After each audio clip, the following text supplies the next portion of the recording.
Ledakan dahsyat mengguncang Doha Qatar saat Israel melancarkan serangan udara yang menyasar para pemimpin Hamas. Pertemuan yang semula membahas usulan gencatan senjata seketika berubah menjadi situasi penuh kepanikan. Meski serangan itu menewaskan sejumlah orang, jajaran pemimpin senior Hamas dilaporkan berhasil lolos dari upaya pembunuhan itu. Lantas, bagaimana mereka bisa selamat dari serangan tersebut? Simak selengkapnya dalam video berikut.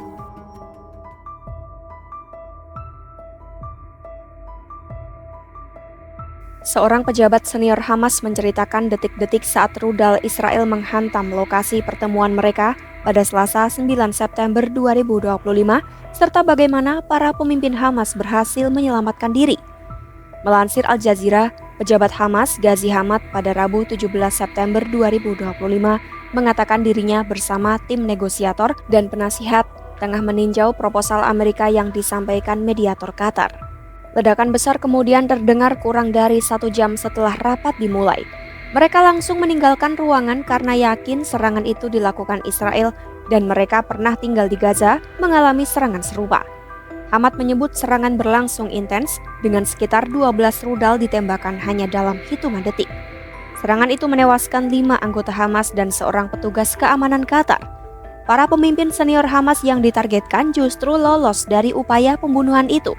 Ketika Israel yakin tidak ada pimpinan Hamas yang mati, mereka mulai menyelidiki apakah para tokoh itu benar-benar ada di dalam gedung saat serangan. Media Channel 12 juga mempertimbangkan kemungkinan para pemimpin Hamas mendapat informasi menit terakhir sehingga sempat kabur. Namun seorang sumber Hamas membantah adanya bocoran eksternal, menyebut keselamatan pemimpin mereka hasil pengamanan internal dan bantuan Qatar.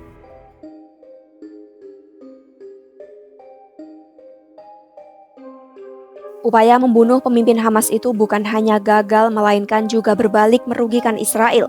Serangan itu juga memicu anggapan Perdana Menteri Israel Benjamin Netanyahu bertindak sembrono dan justru memperburuk stabilitas kawasan. Netanyahu berdalih jika para pemimpin senior Hamas disingkirkan, maka kesepakatan gencatan senjata dan pembebasan sandera akan lebih mudah tercapai. Seorang pejabat Israel mengatakan Hamas sebenarnya sudah mendekati kesepakatan dan dalam hitungan hari bisa tercapai terobosan.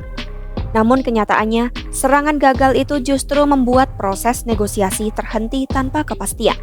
Hamas kembali bergerak secara diam-diam, sementara Qatar yang merasa tersinggung menghentikan peran mediasi mereka. Seorang pejabat Israel yang ikut dalam perencanaan serangan menilai tindakan Netanyahu mencerminkan kondisi mentalnya yang kini tampak menikmati peran sebagai pengacau kawasan. Selain itu, Netanyahu seolah ingin menekan Qatar agar lebih keras terhadap Hamas, tetapi yang terjadi justru Qatar mendapat simpati dan dukungan internasional. Banyak pemimpin Barat maupun Arab mengecam Israel dan menyatakan dukungan bagi Qatar. Bahkan, para pemimpin Arab Muslim beramai-ramai datang ke Doha untuk menghadiri KTT darurat. Dalam pernyataan bersama, negara-negara peserta menegaskan keraguan mereka tentang kemungkinan membangun atau menjaga hubungan dengan Israel. Banyak anggota tim Presiden AS Donald Trump juga marah dengan keputusan sepihak Netanyahu untuk menyerang Qatar. Beberapa pejabat AS pun menyarankan agar Israel melakukan langkah perbaikan untuk mengatasi kerusakan yang terjadi.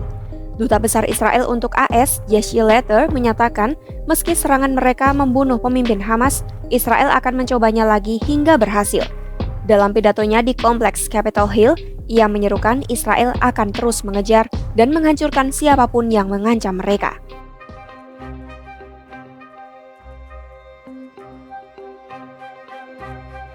Melansir The Times of Israel, Mossad diketahui menolak melaksanakan operasi darat ke Qatar. Mereka khawatir operasi itu menggagalkan negosiasi gencatan senjata dan merusak hubungan dengan Qatar.